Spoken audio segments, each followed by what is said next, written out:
ಎಲ್ಲರಿಗೂ ನಮಸ್ಕಾರ. ಮೊದಲಿಗೆ ದೇವಿಯನ್ನು ಪ್ರಾರ್ಥನೆಯನ್ನು ಮಾಡೋಣ. ಸರ್ವಮಾಂಗಲ್ಯೇ ಶಿವೆ ಸರ್ವಪ್ರಸಾದಿಗೆ ಶರಣೇ ತ್ರ್ಯಂಬಕೆ ಗೌರಿ ನಾರಾಯಣಿ ನಮೋಸ್ತುತೆ. ವಿಶ್ವಮಂಗಳೇ ದೇವಿ ಚ ವಿಶ್ವವಿದ್ಯಾ ವಿನೋದಿ ಲೋಕಮಾತಾ ನಮಸ್ತುತೆ. ಭದ್ರಕಾಳಿಯೇ ನಮ್ಮ ಶ್ರೀ ಕ್ಷೇತ್ರ ಭದ್ರಕಾಳಿ ಮುಖಂಡೇಶ್ವರ ನೆಲೆಸಿರುವಂಥ ಪುಣ್ಯಕ್ಷೇತ್ರ ಕಾಳಪನಹಳ್ಳಿಯ ಗ್ರಾಮದಲ್ಲಿ ನೆಲೆಗೊಂಡು ಭಕ್ತರ ಕಷ್ಟಗಳು ನಿವಾರಣೆ ಮಾಡಿ ಅವರ ಕೇಳಿದ ವರಗಳನ್ನು ಕೊಡುತ್ತಾ ಅವರ ಸಮಸ್ಯೆಗಳಿಗೆ ಶೀಘ್ರವಾಗಿ ಪರಿಹಾರವನ್ನು ನೀಡಿ ಈ ಕ್ಷೇತ್ರಕ್ಕೆ ಗ್ರಾಮದೇವತೆಯಾಗಿ ಮತ್ತೆ ನಾನಾ ಕಡೆಯಿಂದ ಬಂದಂಥ ಭಕ್ತರ ಅವರ ಕಣ್ಣೀರನ್ನು ಒರೆಸಿ ಅವರ ಕೇಳಿದ ಪ್ರಸಾದವನ್ನು ಕೊಡುವಂಥದ್ದು ಈ ಕ್ಷೇತ್ರದಲ್ಲಿ ಭದ್ರಕಾಳಿ ಮತ್ತು ಮುಖಂಡೇಶ್ವರ ಸಮೇತವಾಗಿ ನೆಲೆಸಿರುವಂಥದ್ದು ಪುಣ್ಯಕ್ಷೇತ್ರ. ಈ ಕ್ಷೇತ್ರದಲ್ಲಿ ವಿಶೇಷವಾಗಿ ವರ್ಷನೂ ಅಮ್ಮನವರು ಪ್ರತಿಷ್ಠಾಪನೆ ಆದ ಕಾಲದಿಂದ ಇಂದಿನವರೆಗೂ ಪ್ರತಿ ವರ್ಷ ಡಿಸೆಂಬರ್ ತಿಂಗಳಲ್ಲಿ ವಿಶೇಷವಾಗಿ ಜಾತ್ರಾ ಮಹೋತ್ಸವವನ್ನು ಹಮ್ಮಿಕೊಳ್ಳುವಂಥದ್ದು ಈ ಕ್ಷೇತ್ರದಲ್ಲಿ ಬಹಳಷ್ಟು ವಿಶೇಷ. ಹಾಗಾಗಿ ಇದು ವರ್ಷ 11ನೇ ವರ್ಷ ಜಾತ್ರಾ ಮಹೋತ್ಸವ. 11ನೇ ವರ್ಷ ಜಾತ್ರಾ ಮಹೋತ್ಸವ ನಿನ್ನೆಯಿಂದ ಪ್ರಾರಂಭ ಆಯಿತು. ಇಂದು ಸಂಜೆ ಕೊನೆಗೊಂಡಿದೆ. ಜಾತ್ರೆಯ ವಿಶೇಷತೆ ಏನಂತಂದರೆ ಎಲ್ಲ ಭಕ್ತರನ್ನು ಕರೆದು ವಿಶೇಷವಾಗಿ ಅಮ್ಮನವರಿಗೆ ಅಲಂಕಾರವನ್ನು ಮಾಡಿ ದೇವಾಲಯವನ್ನು ಅಲಂಕರಿಸಿ ಎಲ್ಲ ದೇವತೆಗಳನ್ನು ಆವಾಹನೆ ಮಾಡಿ ಹೋಮ ಹವಗಳನ್ನು ಮಾಡಿ ಪೂಜೆ ಮಾಡುವಂಥದ್ದು ವಿಶೇಷ. ವರ್ಷ ಪೂರ್ತಿ ಅಮ್ಮನವರು ಏನು ಅಂದರೆ ವಿಶೇಷ ಬರಂತ ಭಕ್ತರ ಕಷ್ಟಗಳನ್ನು ಕೇಳಿ ಅವರ ಸಮಸ್ಯೆಗಳಿಗೆ ಪರಿಹಾರ ಕೊಡುವಂಥದ್ದಾದರೆ ಈ ಜಾತ್ರೆಯಲ್ಲಿ ತಾಯಿ ವಿಶೇಷವಾದ ಅಲಂಕಾರವನ್ನು ಮಾಡಿ ಗರ್ಭದ ಗುಡಿಯಲ್ಲಿ ತ್ರಿಪುರ ಸುಂದರ ಸ್ವರೂಪಗಳಾಗಿ ಕೂತಿರುವಂಥದ್ದು ತಾಯಿ ಮಹಾಭದ್ರಕಾಳಿ ಸಮೇತವಾಗಿ. ಹಾಗಾಗಿ ಬಂದಂಥ ಭಕ್ತರಿಗೆ ಆಶೀರ್ವಾದವನ್ನು ಮಾಡಿ ಅವರು ಕೇಳಿದ ಪ್ರಸಾದವನ್ನು ಕೊಟ್ಟು ಅವರಿಗೆ ಅರಿಸಿಕೊಡುವಂಥ ಕೆಲಸ ಮಾಡುವಂಥದ್ದು ಅಮ್ಮನವರ ಒಂದು ಅನುಗ್ರಹ. ಹಾಗಾಗಿ ಇವತ್ತು ವಿಶೇಷವಾಗಿ ಸುಮಾರು ಒಂದು 6,000 ಜನಕ್ಕೆ ಅಮ್ಮನವರ ದರ್ಶನ ಆಗಿದೆ ಮತ್ತು ವಿಶೇಷವಾಗಿ ಪ್ರಸಾದದ ವ್ಯವಸ್ಥೆ ಇದೆ. ನಿನ್ನೆ ಪ್ರಾರಂಭ ಆಗಿರುವಂಥದ್ದು ಇದು ಸಂಜೆವರೆಗೂ ಸಹ ಪ್ರಸಾದದ ವ್ಯವಸ್ಥೆ ಇರ್ತದೆ. ಬರುವಂಥ ಭಕ್ತರಿಗೆ ಹಸುವನ್ನ ನಿಗಲಾಡಿಸಿ ಅವರ ಸಮಸ್ಯೆಗಳನ್ನು ಪರಿಹಾರ ಮಾಡಿ ಜಗತ್ತಿಗೆ ತಾಯಿಯಾಗಿ ಎಲ್ಲರಿಗೂ ಕಾಪಾಡುವಂತ ಭದ್ರಕಾಳಿ ಅಂತಂದ್ರೆ ಬಹಳಷ್ಟು ವಿಶೇಷ.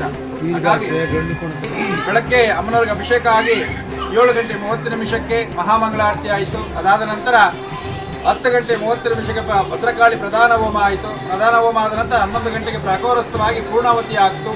ಪೂರ್ಣಾವತಿ ಆದ ನಂತರ ಮಹಾಮಂಗಳಾರತಿ ಆದ ನಂತರ 12:30 ಕಾಳಪನಹಳ್ಳಿ ಗ್ರಾಮದಲ್ಲಿ ಭದ್ರಕಾಳಿ ಚೌಡೇಶ್ವರಿ ಸಮೇತವಾಗಿ ಮೆರವಣಿಗೆ ಸಹ ಏರ್ಪಡಿಸಿರುವಂಥದ್ದು ಬಹಳಷ್ಟು ವಿಶೇಷ. ಇದರಲ್ಲಿ ತಮಟೆ ವಾದ್ಯ, ಡೊಳ್ಳು ಕುಣಿತ ಮತ್ತೆ ವೀರಗಾಶಿ ಕುಣಿತ, ಮಂಗಳವಾದ್ಯ ಹಲವಾರು ವಾದ್ಯಗಳನ್ನು ಕರೆಸಿ ಅಮ್ಮನ ತೃಪ್ತಿಪಡಿಸುವಂಥದ್ದು ಬಹಳಷ್ಟು ವಿಶೇಷವಾಗಿರುತ್ತೆ.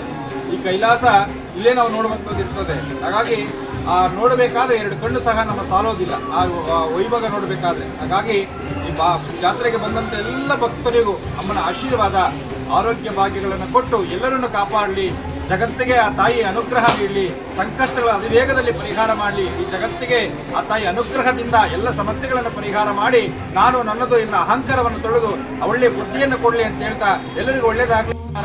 ಮಂಗಳವಾರ, ಭಾನುವಾರ ವಿಶೇಷ ದಿನಗಳಿರ್ತದೆ, ಮತ್ತೆ ಪೌರ್ಣಮಿ ಮತ್ತೆ ಅಮಾವಾಸ್ಯೆಗಳ ವಿಶೇಷ ದಿನಗಳಿರ್ತದೆ. ಇಲ್ಲಿ ವಾರದಲ್ಲಿ 3 ಟೈಮ್ ಅಮ್ಮನವರ ದರ್ಶನ ಅರ್ಕೆ ಕಣ್ಣು ಕಟ್ಟಿ ದೀಪ ಹಚ್ಚೋದು, ಕುಂಬಳಕಾಯಿ ದೀಪ ಹಚ್ಚೋದಕ್ಕಿರ್ತದೆ. ವಾರದಲ್ಲಿ 3 ವಾರ ಮಂಗಳವಾರ, ಶುಕ್ರವಾರ, ಭಾನುವಾರ ವಿಶೇಷವಾದ ಪೂಜೆ ಇರ್ತದೆ. ಮತ್ತೆ ಹುಣ್ಣಿಮೆ ಮತ್ತೆ ಅಮಾವಾಸ್ಯೆಯಲ್ಲಿ ವಿಶೇಷವಾದ ಪೂಜೆ ಇರ್ತದೆ. ಮತ್ತೆ ತಿಂಗಳಲ್ಲಿ 3ನೇ ಶುಕ್ರವಾರ ರಾಹುಕಾಲದಲ್ಲಿ ಮಹಾರುದ್ರಾಭಿಷೇಕ ಇರುವಂಥದ್ದು ಈ ಕ್ಷೇತ್ರದಲ್ಲಿ ಬಹಳಷ್ಟು ವಿಶೇಷ. ಆ ಶುಕ್ರವಾರ ರಾಹುಕಾಲದಲ್ಲಿ ಯಾಕಪ್ಪ ವಿಶೇಷವಾಗಿ ಅಭಿಷೇಕ ಮಾಡಬೇಕಂತಂದ್ರೆ ಈಗ ತುಂಬಾ ದಿನಗಳಿಂದ ಬರ್ತದೆ, ಅವರ ಕಷ್ಟಗಳು ನಿವಾರಣೆ ಆಗಲ್ಲ, ಅವ್ರಿಗೇನೋ ಸಮಸ್ಯೆ ಇರ್ತದೆ. ಹಾಗಾಗಿ ಆ ಭಕ್ತರಿಗೋಸ್ಕರವಾಗಿ ರಾಹುಕಾಲದಲ್ಲಿ 10:30 12:30 ಶುಕ್ರವಾರ ರಾಹುಕಾಲದಲ್ಲಿ ಅಮ್ಮನವರಿಗೆ ರುದ್ರಾಭಿಷೇಕವನ್ನು ಮಾಡಿ ಮಹಾಸಂಕಲ್ಪವನ್ನು ಮಾಡಿದೆ. ಯಾರು ನಿನ್ನ ಬೇಡಿ ಬರ್ತಾರೋ ಅವರಿಗೆ ಇಷ್ಟಾರ್ಥಗಳನ್ನು ಕೊಟ್ಟು ಅವರ ಸಮಸ್ಯೆಗಳನ್ನು ಶೀಘ್ರವಾಗಿ ಪರಿಹಾರ ನೀಡುತ್ತಾ ಅಂತೇಳಿ ಮಹಾಸಂಕಲ್ಪವನ್ನು ಮಾಡಿ ರಾಹುಕಾಲದಲ್ಲಿ ಅಭಿಷೇಕ ನಡೆಸಿದ್ದಾದರೆ ಆ ಸಮಸ್ಯೆಗಳು ಶೀಘ್ರವಾಗಿ ಪರಿಹಾರ ಆಗುವುದು.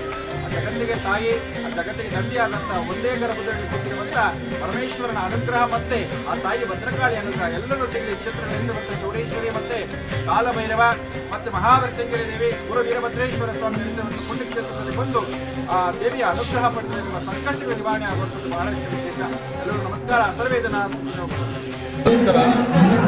ಇದು ಕಾಳಪ್ಪನಹಳ್ಳಿ ಹೊಸಕೋಟೆ ತಾಲೂಕು ತಾವರೆಕೆರೆ ಗ್ರಾಮ ಪಂಚಾಯತಿಯ ಕಾಳಪ್ಪನಹಳ್ಳಿಯಲ್ಲಿ ಭದ್ರಕಾಳಮ್ಮನ 11ನೇ ವರ್ಷದ ಜಾತ್ರಾ ಮಹೋತ್ಸವ ನಡೀತಾ ಇದೆ.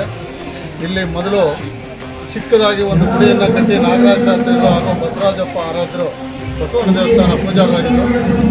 ಈಗ 11ನೇ ವರ್ಷಕ್ಕೆ ರಾಜ್ಯಾದ್ಯಂತ ಹೊರಗಡೆ ರಾಜ್ಯದವರಿಗೂ ಕೂಡ ಇವತ್ತು ಇಲ್ಲಿ ವಿಶೇಷವಾಗಿ ಒಳ್ಳೆಯ ಪೂಜೆ ನಡೀತಾ ಇದೆ. ಇಲ್ಲಿ ಬಂದಂಥ ಭಕ್ತಾದಿಗಳಿಗೆಲ್ಲರಿಗೂ ಒಳ್ಳೆಯದಾಗ್ತಾ ಇದೆ.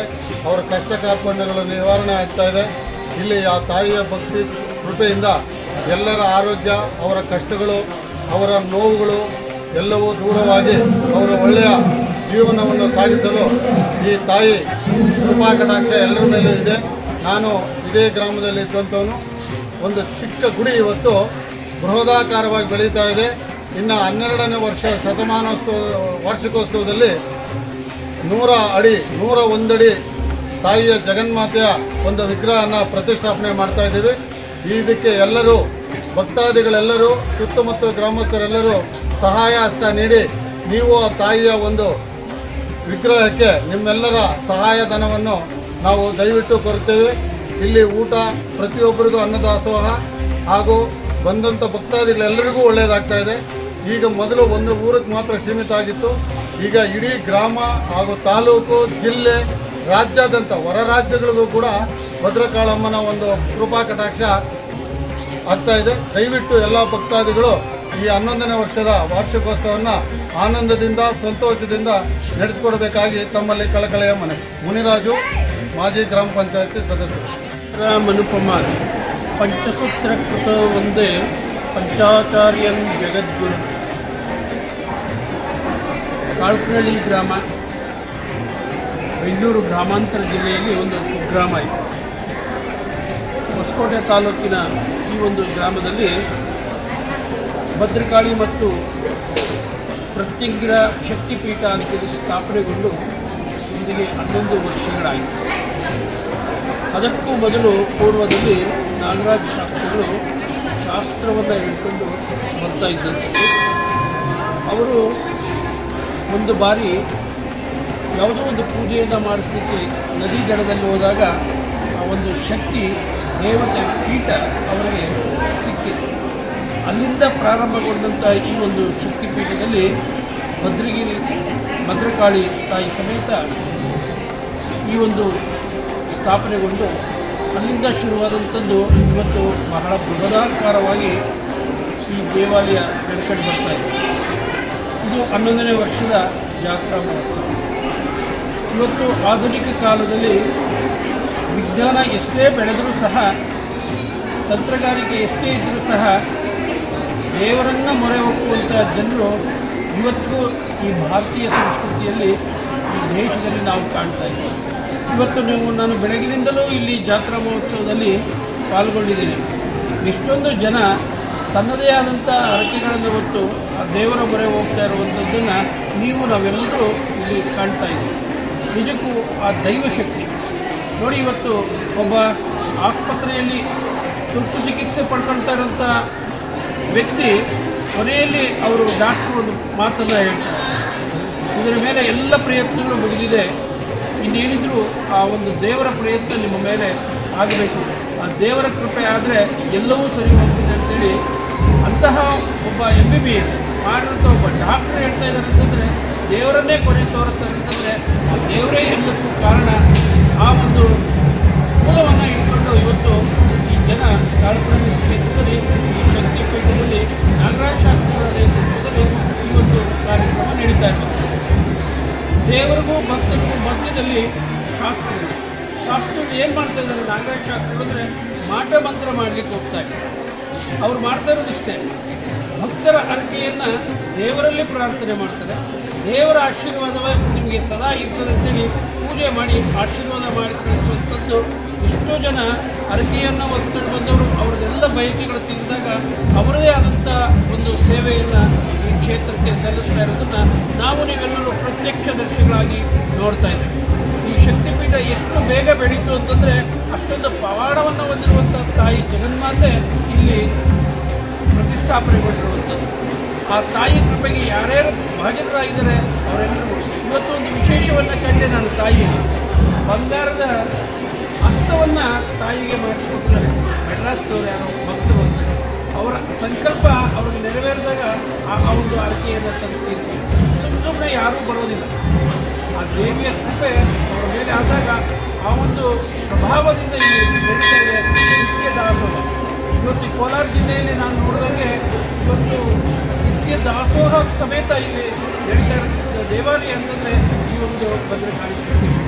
ಭಕ್ತರು ಬಂದವರು ಯಾರೂ ನೊಂದು ಹೋಗಬಾರ್ದು, ಕಳಿಸಬೇಕು ಅನ್ನೋ ಒಂದು ಭಾವನೆಯನ್ನು ಇಟ್ಕೊಂಡು ಯುದ್ಧಜೀವಿ ನಾಗರಾಜ ಶಾಸ್ತ್ರಿ ಯಾವುದೇ ಮಾಟ ಮಂತ್ರಗಳ ತಂತ್ರಗಾರಿಕೆಯನ್ನು ಮಾಡಲಿಕ್ಕೆ ಅವರು ಓದಂಥವ್ರು ಅಲ್ಲ.